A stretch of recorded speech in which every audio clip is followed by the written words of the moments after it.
Muy buenas tardes, seguimos por aquí, continuamos con Rolling Stocks y para analizar ya cerca la apertura de Europa y ver qué están haciendo los diferentes índices durante el día de hoy, damos ya la bienvenida a nuestro siguiente invitado, Eduardo Bicho, analista independiente. ¿Cómo estás, Eduardo? Muy buenas tardes. Bueno, buenas tardes. Lo primero te quería preguntar, Eduardo, sobre el dólar. Se habla mucho de que el mercado bajista del dólar ya ha comenzado.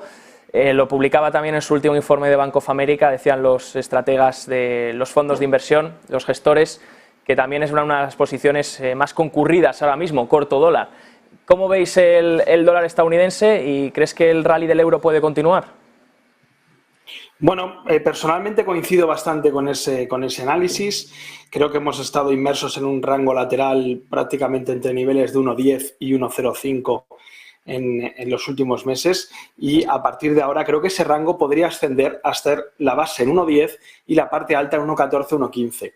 El principal argumento creo que es esa divergencia que vemos entre los principales bancos centrales. Por un lado tenemos a la Reserva Federal, que cada vez parece estar más cerca de poner fin a esa subida de tipos, y por otro lado tenemos al Banco Central Europeo que, por palabras de la misma presidenta, de Christine Lagarde, sigue afirmando que aún queda camino por recorrer y eso todavía sin duda podría impactar positivamente en la evolución del eurodólar. Como podemos observar en el gráfico, como he comentado, hemos vivido un periodo de consolidación, eso es un gráfico semanal, vemos como la tendencia de largo plazo sigue siendo bajista, pero después de esta consolidación podríamos ver, si se consigue superar la zona de 1,1050, 1,1060, un nuevo escenario cuya parte alta estaría en torno a la zona de 1,15, que es por donde viene la parte alta del canal bajista en el que está inmerso. Así que sí que coincido y sí que creo que podríamos asistir a un nuevo rango de fluctuación en el eurodólar que sería comprendido entre 1,14, 1,15 y 1,10.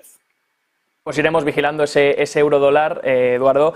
Quería preguntarte también sobre las opiniones. Hay muchos analistas que están diciendo que el fondo de mercado no está acompañando este rebote del primer trimestre, por lo menos en las acciones estadounidenses. La amplitud dicen que es muy débil, de hecho de las peores en muchos años.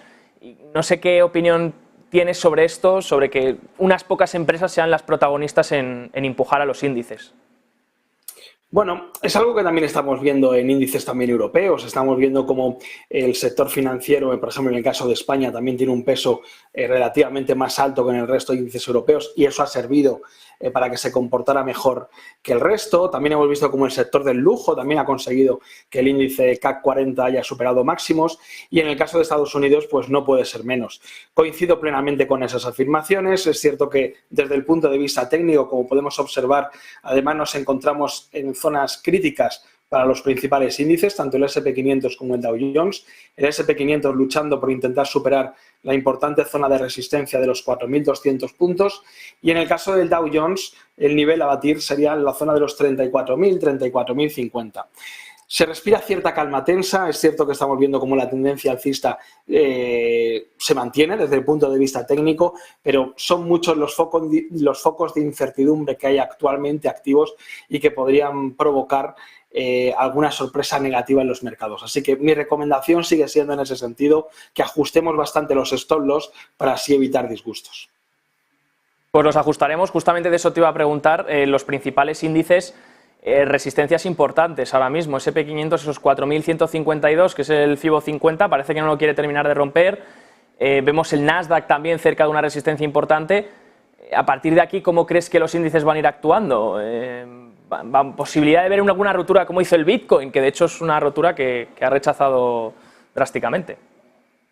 Así es. Bueno, en el caso de los índices, para repetir un poco los niveles que hemos comentado anteriormente y hablando de una ventana semanal, como es la que tenemos en pantalla, esa parte alta estaría en torno a los 4.190, 4.200 puntos. El primer nivel de soporte lo encontramos en la media de 60 sesiones, que pasaría actualmente por la zona de los 4.020 puntos y ya a medio plazo nos tendríamos que ir hasta niveles de 3.700, 3.780, que es por donde pasa primero la media de 200 sesiones y posteriormente la parte baja de este canal lateral en el que lleva inmerso el S&P 500 desde prácticamente mayo del año pasado. En el caso del Dow Jones, primer nivel de resistencia esos 34.000, 34.050 y primer soporte la zona de los 33.250. Y hablando del Bitcoin, como bien has comentado, parece que ha conseguido superar en gráfico semanal esa zona, esa parte alta del canal lateral en el que estaba inmerso desde junio del año pasado.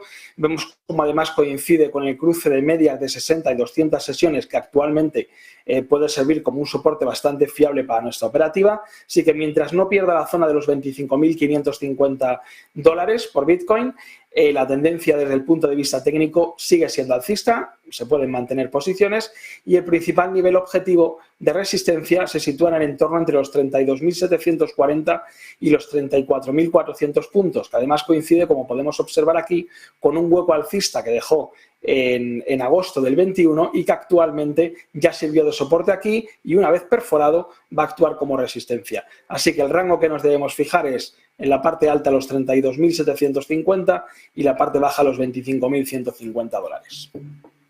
Último, aprovecho para preguntarte, gracias por esos niveles del Bitcoin también, preguntarte por la volatilidad. El VIX ha estado muy contraído en los últimos días, de hecho llegó a tocar el mínimo que no veía desde enero de 2022. Hoy de hecho se ha lanzado ese índice, no sé si tienes también alguna opinión sobre ese nuevo índice de volatilidad a un día de las opciones ODT, ¿no? De esas opciones con 0 días de expiración. Y claro, te pregunto, ¿crees que el VIX está reflejando ahora mismo la incertidumbre actual de los mercados? ¿Y crees que ha hecho soporte y podría empezar a rebotar las próximas semanas? Entiendo que todo está dependiendo de los resultados empresariales. Así es. Bueno, quizá como bien has comentado, estas últimas semanas el principal protagonista está siendo esos resultados empresariales. Creo que todavía el mercado, es como lo que comentaba al principio, creo que se respira cierta calma tensa, pero lo que está claro es que la tendencia alcista en los índices sigue intacta. Vemos la superación de máximos históricos en algunos de los principales índices europeos y algunos que están muy cerquita, como por ejemplo en el caso del DAX. Y esto me hace pensar que de momento el mercado pues no es consciente de todos los riesgos, de todos esos focos que hemos comentado al principio, que permanecen activos y que podrían dar un susto. Así que creo que hay cierta descorrelación, no están descontando todavía ese miedo en el mercado. Vamos a ver, por un lado, esos resultados empresariales, aunque sobre todo, bueno, pues los que hemos conocido principalmente de la gran banca son los que están salvando un poco la temporada, y sobre todo también las palabras de los bancos centrales. Creo que es lo que va a empezar a cobrar un gran protagonismo. Vamos a ver cómo se mueven, qué expectativas hay, si de verdad se paran las subidas de tipos de interés en Estados Unidos, si el Banco Central Europeo sigue aumentándolos, pero personalmente creo que el VIX de momento no refleja esa verdadera incertidumbre y ese riesgo real que hay en el mercado con vistas a los próximos meses. Iremos vigilando todo esto. Eduardo Bicho, analista independiente, gracias por tu tiempo y que tengas buena tarde. Muchísimas gracias a vosotros, como siempre. Y nosotros despedimos.